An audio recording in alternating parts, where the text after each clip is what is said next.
Hello there and welcome to Let's Play Enter the Gungeon. This is just going to be an addendum really to my review of Enter the Gungeon. I'm just going to get as far as I can in the game. As I said in the review, this game is bastard hard, so I'm probably not expecting to get all that far.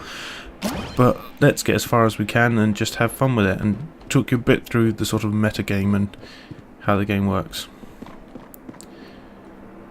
I've already done the tutorial, so you don't have to worry about watching that, and I'll try and keep it as low spoiler as possible. Obviously, if I get a long way, you're going to see some bosses.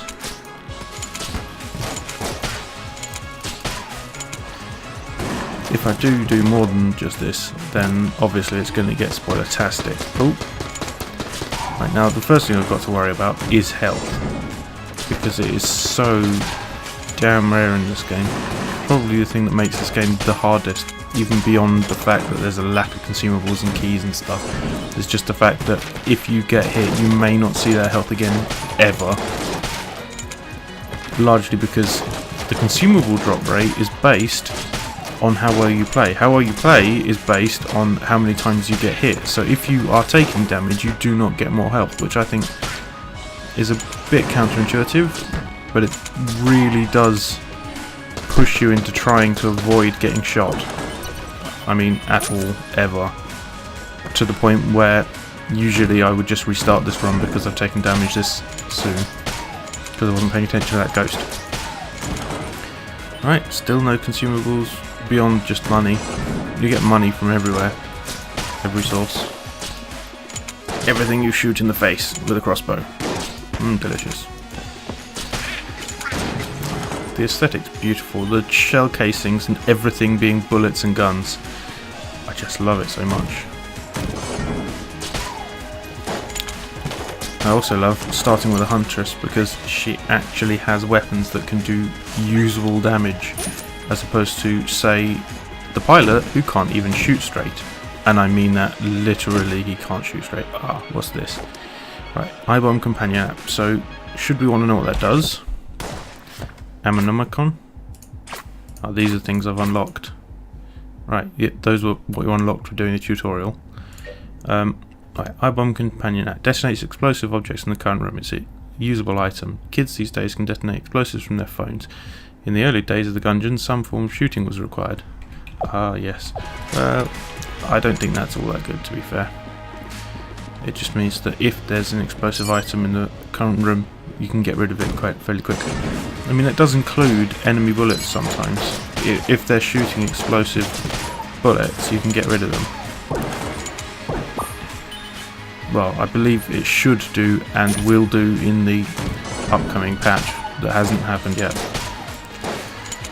And I don't mean the supply drop update, which is going to actually be an expansion for free, I believe. Right, so this is using the backtracking teleporters. I love doing that. It's so much nicer than having to actually run the whole way everywhere. I mean, after playing something like Dark Souls, where if you want to go to a place... That was useful. If you want to go to a place, you will have to walk the whole way, because in Dark Souls 1 there was no teleporting except the Homeward Bone, which literally took you back to the same place as you could go if you just killed yourself. Which is often what I would do if I had no souls left. I would just kill myself to teleport back. But in this, you don't even have to worry about it. Right, let's see if we can find the shop and get a key for that chest. Right, there's the shop. We do have to walk this way because there's no teleporter. Crump. Oh, it's not often that happens. And if I'd have actually bothered to go to the shop first, the shop has a teleporter in it. Keys! Yes, I will take both of them. Keys are an incredibly rare, valuable resource early game. And later game they're still quite rare. Right, what's this? M1911 Classic. Yeah, the M1911 is quite a classic weapon. This one is actually quite powerful as well. The ancient design fires a simple lead projectiles from a moderately sized clip. In the right hand, this weapon is a force to be reckoned with. Actually, it really is. I'm going to save it for the boss though, because I'm currently using the ammo up on the crossbow. And funnily enough, the way ammo drops work, it refills one gun completely. So if you've used up a little bit on one gun, you want to use up as much on that gun as possible so that you get the maximum when you refill it in the lead throne Bullet King. Right, now this guy is... he's not too hard, but he can get very frustrating if you can't get your dodging down. Right, that was a blank. Blanks get rid of all the bullets on the screen, but as you can see by the little blue symbol next to my health, I only have one left now. So hopefully I can get this done without needing it. If you manage to kill a boss... oh, failed. If you manage to kill a boss without taking any damage, you get a health boost.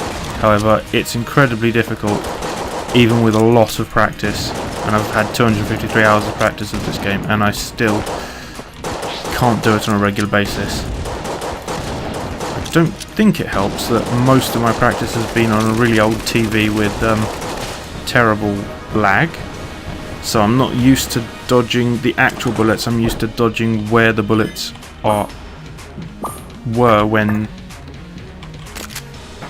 yeah, my brain can't handle that. You have to dodge where the bullets are going to have been. Is that right? Never mind. It's a noodle fuck, and I can't handle it. But with a slightly more modern monitor as I've got now, it's a lot easier, a lot easier. I would suggest if you are using older hardware, you probably wouldn't enjoy this game. I still enjoyed it, I must admit, despite using that old TV.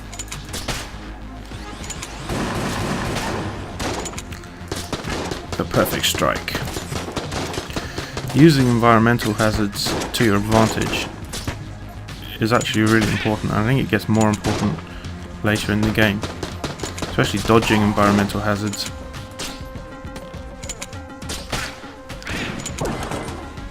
Aha! Right, now what should I reload? See, this is the difficulty. You get one full reload on one of the guns, so do I reload this, which is what I'm going to do, or this, which is what I'm using more? You know, more of the time. Dang. Shock bullets.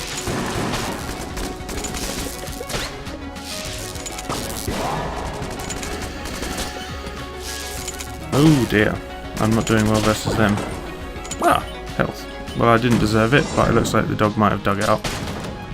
That's one of the other reasons the Huntress is so valuable, because the dog actually does get you more consumables helping to survive.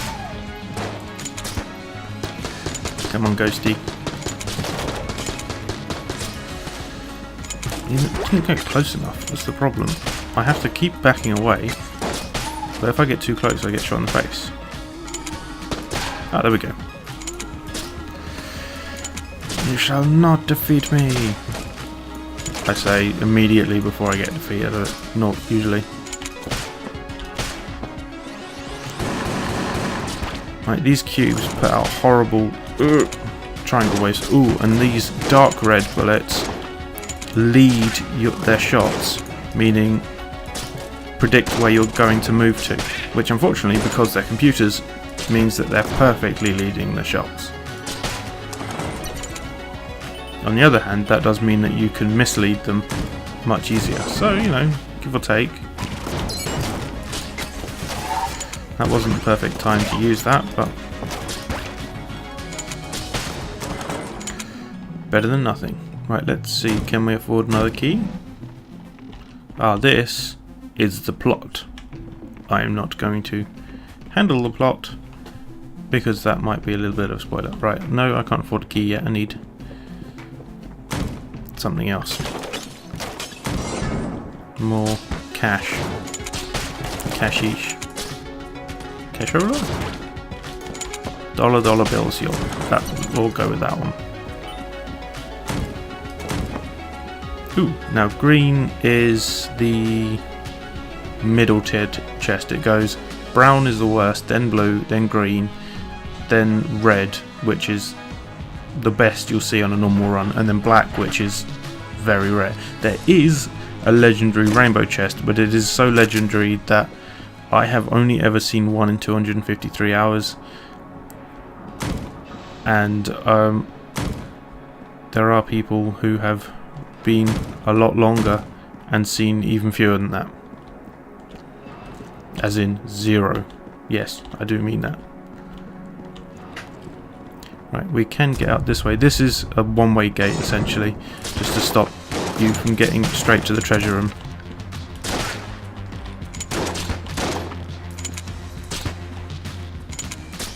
He took 3 shots. Very unusual.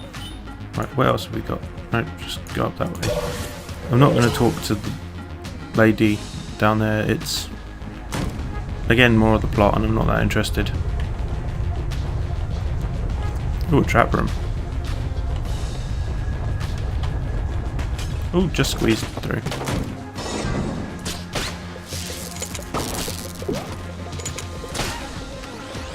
The funny thing about this game is the more you unlock, say via talking to those prisoners, for example, the harder the game gets, as in enemies from later floors start to appear on earlier floors, so it's actually significantly easier starting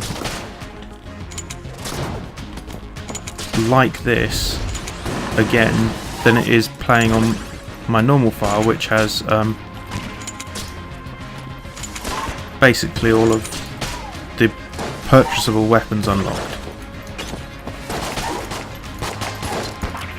Not a lot of the victory conditions weapons, however, because, like I said, it's very, very hard and I am not very good.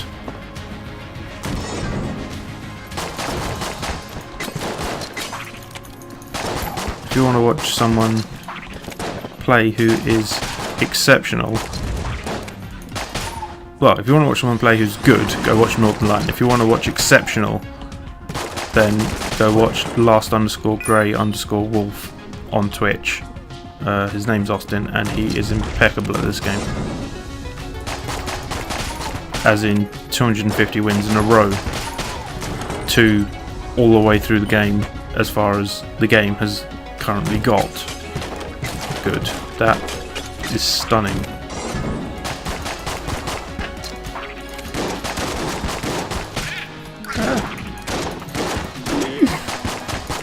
Brown trouser moment.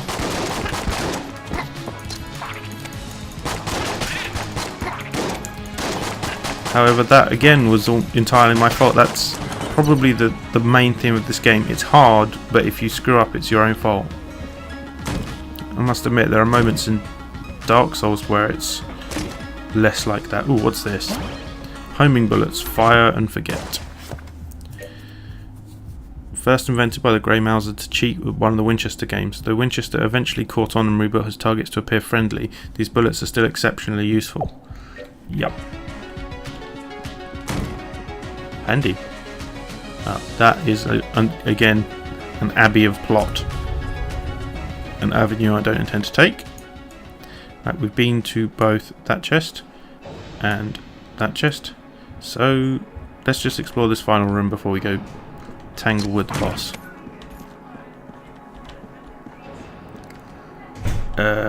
No. No. That room is optional fighting, and you can get a chest as a good reward from it, but I'd rather get rid of the boss first. And it's the Anaconda. I skipped its sequence just to keep the video of a more usable length, and also because it's basically, I've done this so much, it's instinct at this point.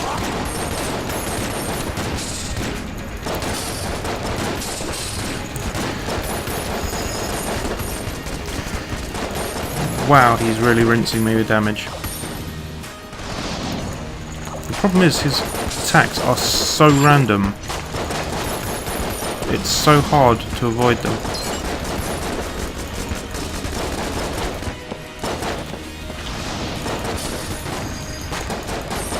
think the main thing to do is keep an eye on your character, even if it means missing a whole lot with the gun.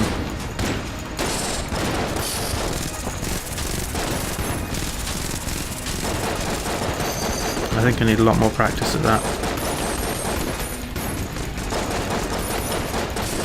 What I was doing is trying to look where I shoot, which is what you would do in, say, a first-person shooter or a shooter action game. But in this game, not so much.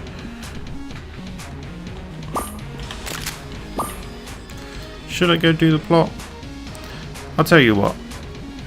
I'm going to do it, but with the warning that this is the plot beforehand. So, you know, close your eyes now if you don't want to see the plot.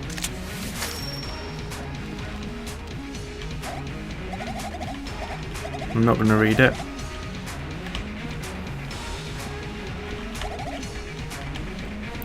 Okay, you can open your eyes again if you didn't want to see the plot. That way, at least after this run, I can show you what that unlocked, for the people who did want to watch. Floor 3. At the moment, I've got a weapon that the last shot of it. Well, it's like Judge Dredd gun, except the last shot of it is what has a different status effect on it, rather than being able to change modes. It's quite powerful, which is why I used it for ammo condo. But now, until I get some more ammo for it, I'm just going to keep using it.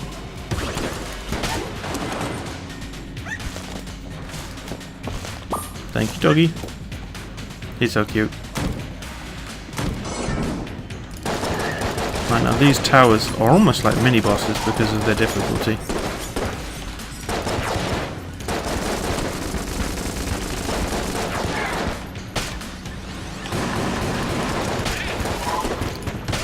At least the mages, well, most of the mages don't try and predict your movement. Ah, key. Well, I'm not going to pick that one up yet.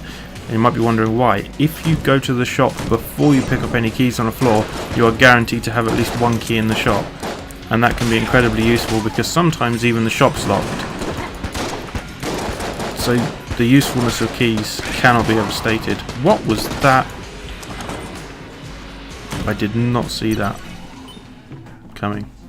Right, buy a key. And now we can go pick up the other key.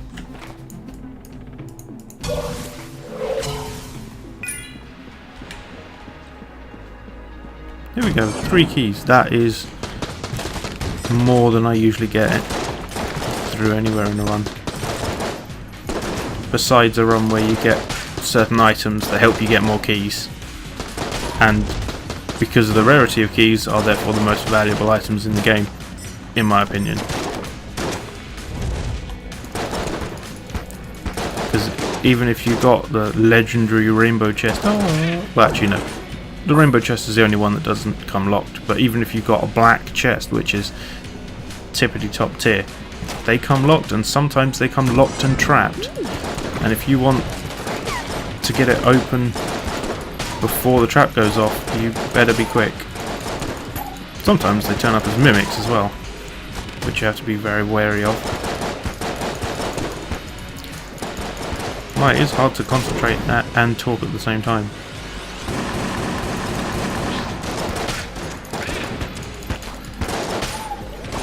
Luckily, this is all good practice.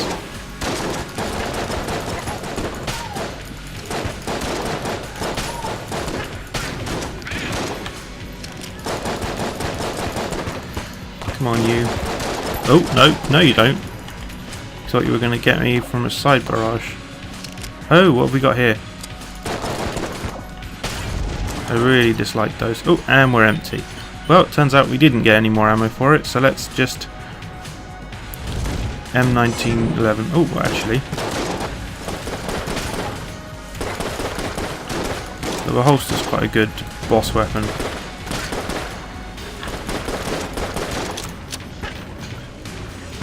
Especially because it produces these little turrets, which also shoot. So let's switch back to the M1911. Here we go. I don't think a real M1911's bullets are quite the size of these.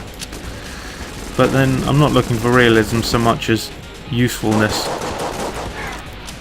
If it's telling me that they're very powerful bullets, then I'll take it.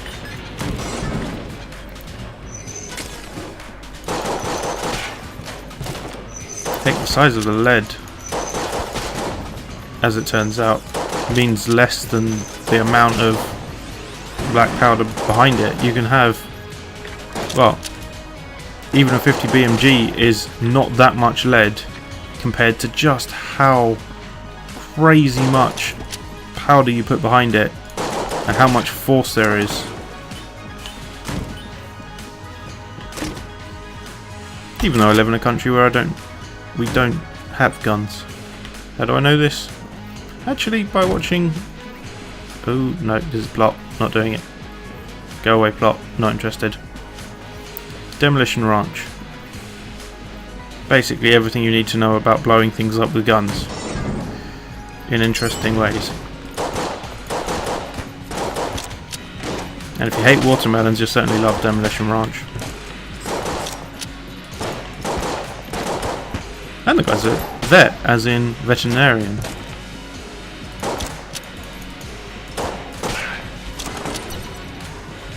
Right, what else have we got on this floor? Well, it looks like from the entrance there's a spur, so let's follow this to its logical conclusion. It might be nothing interesting at all, but it might also be interesting. How did I stand still there without getting shot? That was just luck. Right, let's see what's in here. Probably a trap room. No, it's not.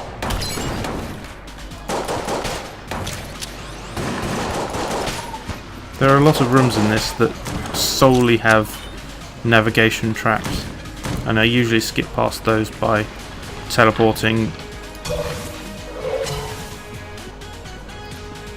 back and going round the other way, because there's rarely only one way through a level. I'd rather shoot than try and make trick jumps.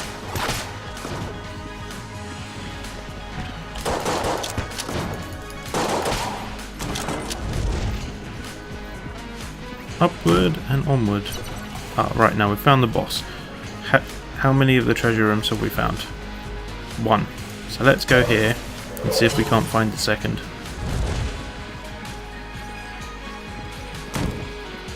You never know. It's usually one gun and one usable item per floor.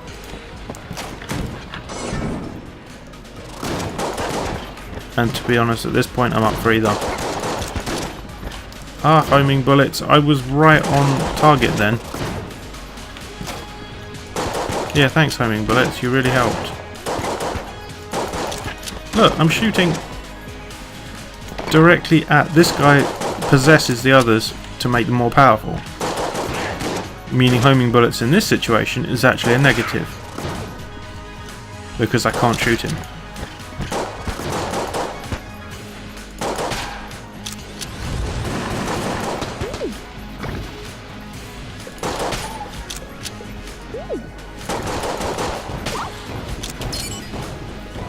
He's not an explosive. One would have thought otherwise.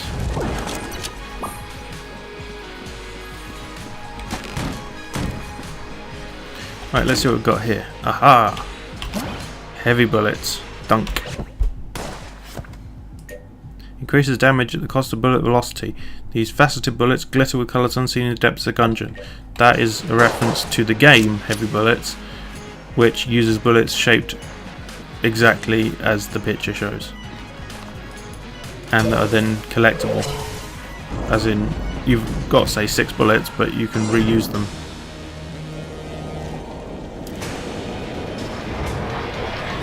I really want to skip this. They're far too long, the intros. Guns in the deep, Cannon Balrog.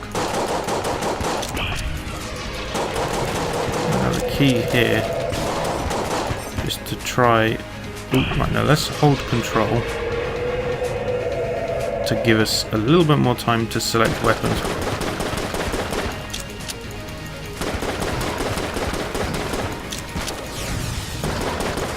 And now as he bounces, he puts off waves the waves have to be jumped through. It's almost impossible to get enough space between them. And now luckily armour causes a blank effect when it goes off. When it breaks, sorry. Which is handy.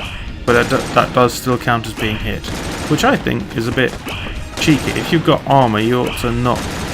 It ought to be red health that counts as losing the flawless. But, well, not... Then it wouldn't be called flawless, I suppose. But I would just call it the...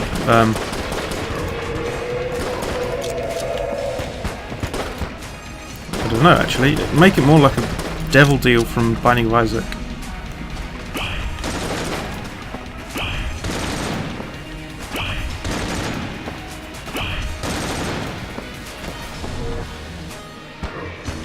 Where are you? Oh, it's over there somewhere. That's the problem with not being able to look at both your character and your target at the same time.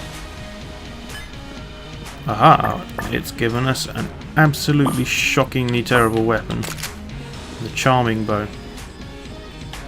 Which on the other hand is useful for a certain activity I do like. Stealing stuff from the shop. Unfortunately, he's literally got nothing worth stealing. Right, on to the next floor, I guess. I think the Cannon Balrog has a few too many close shots for my liking. Right, now I'd say this is the floor that on average kills my runs the most. And you can probably see why.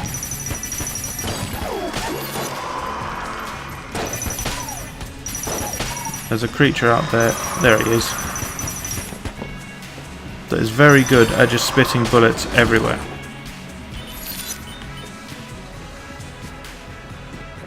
And unfortunately it's very difficult to stop him because more often than not all the other creatures are the ones that rush you down and they need your attention first.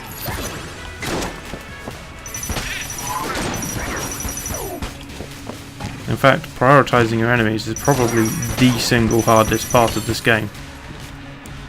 Dodging bullets less so, but if you don't prioritise your enemies, then the bullet patterns you'll be facing become impossible. You don't actually have to kill those big cubes, they die as soon as everything else in the room dies. The ice cubes, I should say. Oh, didn't notice that. What the heck was that? Yeah, I don't like it when enemies spawn right on top of me. That does feel a little unfair. But then so is the Stray Demon in Dark Souls. It's not like every well-balanced game can be perfectly well-balanced.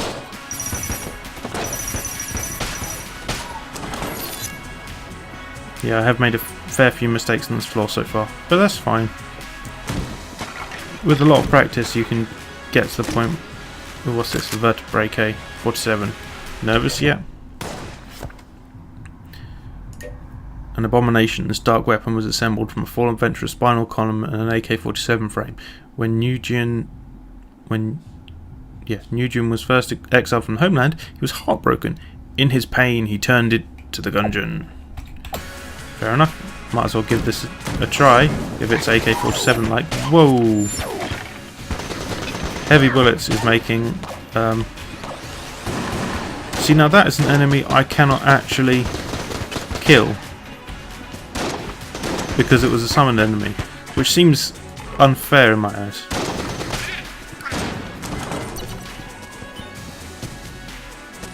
Right, where next? Let's get past here. It's lucky the dodge roll gives you iframes. I mean, it's a key component of this game, and without that, this game would be physically impossible.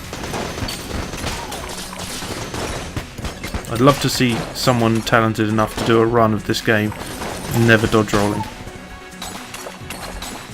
And I don't mean never getting hit, I just mean surviving to the end without using the dodge roll. Actually, I'm sure there are parts that are literally impossible without it. It is a key mechanic. But then speedrunners do the craziest things. If you've ever seen AGDQ or SGDQ, you'd know that. I'm sure agree. I do like those events.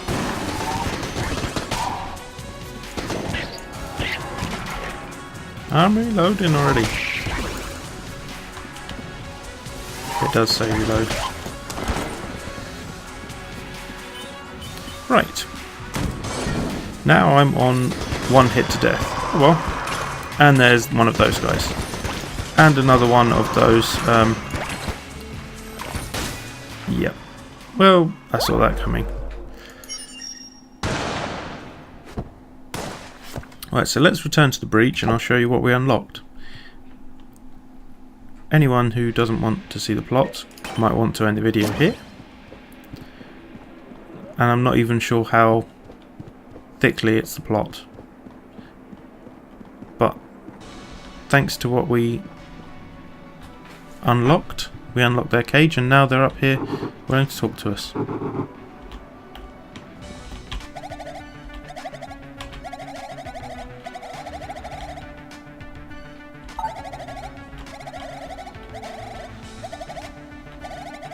Not giving you long to read it because it's not actually that interesting.